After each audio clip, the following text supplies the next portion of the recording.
Hey guys, how's it going? Olian here, and this was just a quick preview of the sound we're going to take a look at today, which is a synth bass sound, which you probably know from 24K Magic by Bruno Mars. So it's a super nice bass sound, and yeah, it sounds pretty cool.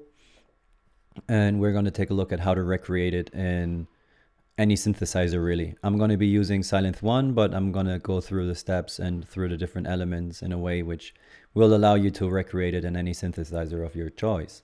Maybe a little disclaimer up front. The idea behind the video is not to perfectly recreate the sound in the original track, but to kind of understand how to create a sound like that and the basic elements which it consists of. Because obviously in the single or in the actual track, it's going to sound much better because they're much better sound designers, much better keyboard players that actually play that bass line, and there's also processing on top from mixing and mastering, and everything is optimized to sound perfect and within that track. So I personally am not at a level where I can do that yet, but I think learning the basics is important to get there eventually. So that's what we're gonna do. Let me summarize the patch real quick, because maybe that's already enough for you. Then you don't have to sit through the whole video. So what you basically do is picking two oscillators and both play a sawtooth wave, but one octave apart. Then you throw a low pass filter on top and modulate it falling down, which gives you, like, with some resonance, a pretty cool sound. And then in the end you add some legato and slide and portamento stuff in order to create this cool funky sound, which you can hear in the original track as well. But now let's go over it in a bit more detail, and actually I'm gonna initialize the patch. If you want the preset as a starting point or to compare, feel free to hit me up on Facebook. By the way, I'm gonna put a link to my Facebook page in the description, and then you can contact me and I can send you the preset.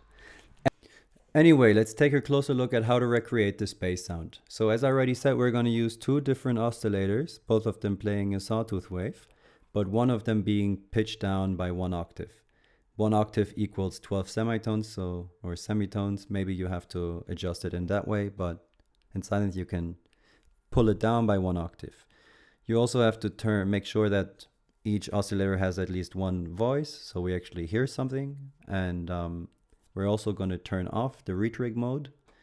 Retrig mode is kind of a long story, but in short, what the effect is, that every single time you press a key, you get a slightly different sound coming out, because different parts of the waveforms meet, because they have different wavelengths. So they add up to different sounds every time you press a key. And it gives it some variation and makes it sound more organic. And the synthesizers back then, for example, the Mini Moog, which was probably used to create the bass sound in 24K Magic, didn't have a retrig option and kind of had the waveforms moving freely. And so in this case, we're going to turn it off. It's kind of a long, I don't want to get too deep into it, what exactly the science behind it is, but make sure to turn it off. And if you're not sure how it works in your synthesizer, do some quick research about retrigger in your synthesizer, yes. Besides that, we're going to turn the polyphony down to 1, because we only want to play one note at a time and sometimes slide in between notes and this kind of stuff. But the synth bass sound we're using only doesn't play any chords, so polyphony down to 1. So this is already like the basic building block we're going to use to create the sound, and it sounds like this. And what we now have to do is use a filter to shape it. And we're going to use a filter and then modulate the filter. And the basic idea behind it is to kind of create something similar, which would happen if you have an actual bass sound, which is that you start out with a bunch of bright frequencies or a sound which is brighter, and then slowly take away high frequencies and make the sound duller over time. And the way you can do that is by using a modulation envelope in order to modulate the filter. And so what we want to do is that we start out at a higher point, so the cutoff is at a higher point, and then we bring the cutoff down to slow, and in order to like take away higher frequencies. And so we're gonna set up an envelope to do that. And so we're gonna modulate the cutoff frequency, which is this knob over here. And like I said, we kind of want it to start up here and then move down here. So there are different ways to do this, but the way I do it is kind of turning the cutoff down, then taking an envelope. First of all, here you set to what point or how much you want the cutoff to go up when you modulate it. So let's just move it up quite a lot for now. Then the attack time in this case decides how long does it take. Like this is the starting point, and how long does it take to get to the highest point of our modulation. And since we want to start from the top, we're going to turn the attack time to 0, because we want to start over here right away. So even though this thing is over here right now, it's going to start up here once we add the modulation, since we're going to give it an attack time of 0. Then the decay, sustained level, decay time, sustained level, and release time work the following way. Once we started from up here, we're going to fall down to a certain level where it's kind of going to stagnate and stay as long as we press down a key. And once we let the key go, the second part of the movement starts, which says how long does it take to get down to the level that we set. So again, we kind of 0 attack time, starting up here, moving the filter up. How long does it, or let's actually set the sustain level first. So we say, okay, this is the lowest level it goes, this is the highest level it goes, and then we're gonna have a level where it stays as long as we press a key, which is gonna be the sustain level. And we say, okay, let's put it like halfway in between the lowest cutoff point and the highest cutoff point, which would be around here or something like that. So we set the sustain level to like the middle for now. Now we set the decay time, which says, since we're moving the filter up here, how long does it take to get to the sustain level? Let's also say, maybe around a medium time for now. And then how long does it take to get from the sustain level down to the dollar sound, or the lowest level that we set? And let's say we do that relatively quickly. So this is like the starting point, and then we're going to fine tune that in order to get the sound we want. Don't forget to, in this case, we're going to add a bit of release time in order to not have any clicking, but besides that, we're not going to affect the amp envelope in any way. So this is what we have now.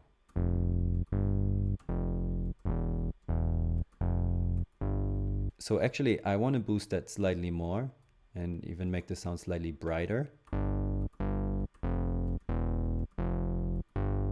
Then I want the sustain level to be slightly lower, like this.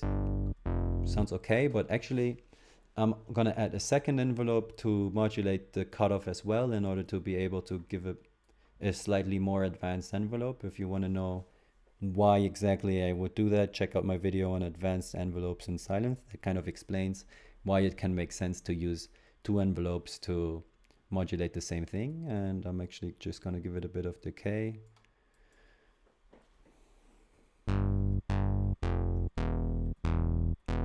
Okay, now I can turn it down a bit here. So that already sounds okay. So this is kind of the bass sound that we want to go for, and I just added a bit of warm drive and some other drive. Well, some drive up here, which is just like add some distortion and this kind of stuff, but it's not necessary. You can also do some other kind of processing later to achieve something similar. But actually I did forget to add some resonance. What that does is like boost the frequency where the cutoff is, and it kind of enhances the sound of the movement of the filter, and adds like this classic synth bass sound, which everyone is familiar with. adds a little bit of an accent to the whole thing and some character. So lastly, actually now we're gonna have to work with the mono, legato, slide, and portamento stuff. Because if you listen to the bass, there's a lot of like funkiness and many slides and this kind of stuff going on. And the only way to achieve that is by setting these things and then kind of playing it live. So right now, if I would, I recorded some MIDI stuff. And right now, if I would play the sound, it would sound like this.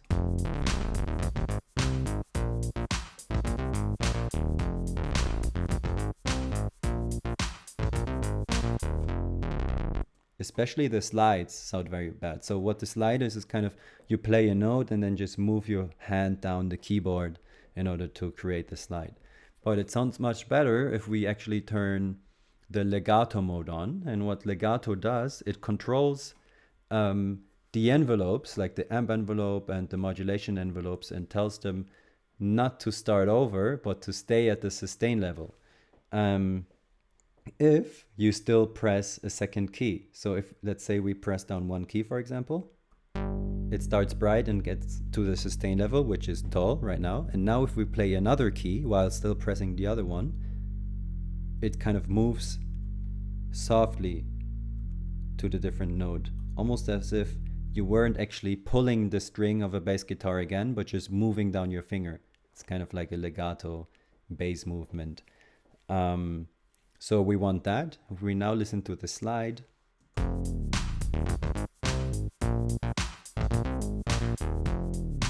so that's already kind of cool. So adding the legato mode has quite a big effect on how you play it. And if we just take a quick look at the MIDI notes, how you achieve this is by having the notes overlap.